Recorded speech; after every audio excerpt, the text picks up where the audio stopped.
Doctor Ahmad Shah نیر۔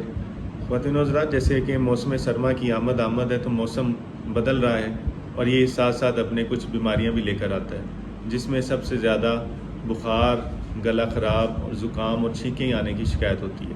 عموماً لوگوں میں یہ تاثر دیکھا گیا ہے کہ جب بھی ان میں یہ علامات آتی ہیں تو وہ جلد سے جلد اینٹی بایوٹکس اور ساتھ میں اینٹی انفلیمیٹری ڈرگز جیسے پیناڈول وغیرہ اور یہ پیراسیٹامول کا استعمال کرتے ہیں۔ تو یاد رکھیے گا، یہ ایک بیسیکلی وائرل انفیکشن ہے، یہ کچھ دنوں میں خود بخود ہی ٹھیک ہو جاتا ہے۔ اس کے اندر آپ کو صرف اور صرف سمپٹومیٹک ٹریٹمنٹ لینا ہے، جس میں پیناڈول یا پیراسیٹامول ہے۔ اگر آپ کو زکام زیادہ ہو رہا ہے تو ایک اینٹی ہسٹامین ٹیبلٹ ہے جو کہ آپ اپنے ڈاکٹر کے مشورے سے استعمال کریں گے۔ اینٹی بایوٹکس کا استعمال غیر ضروری طور پہ ہمیں نہیں کرنا چاہیے۔ ابھی WHO جو ورلڈ ہیلتھ آرگنائزیشن ہے، انہوں نے ایک ریسرچ پبلش کی ہے جس کے مطابق پاکستان میں 2050 کے قریب ٹوٹل اینٹی بایوٹک ریزسٹنس ہو جائے گا اور اس کے بعد کوئی بھی اینٹی بایوٹک کام نہیں کرے گی۔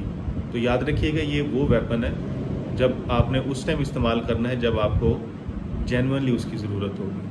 غیر ضروری استعمال سے بچیے، اپنی صحت کا خیال کیجیے، احتیاط علاج سے بہتر ہے۔ دعاؤں میں یاد رکھیے گا۔ اللہ حافظ۔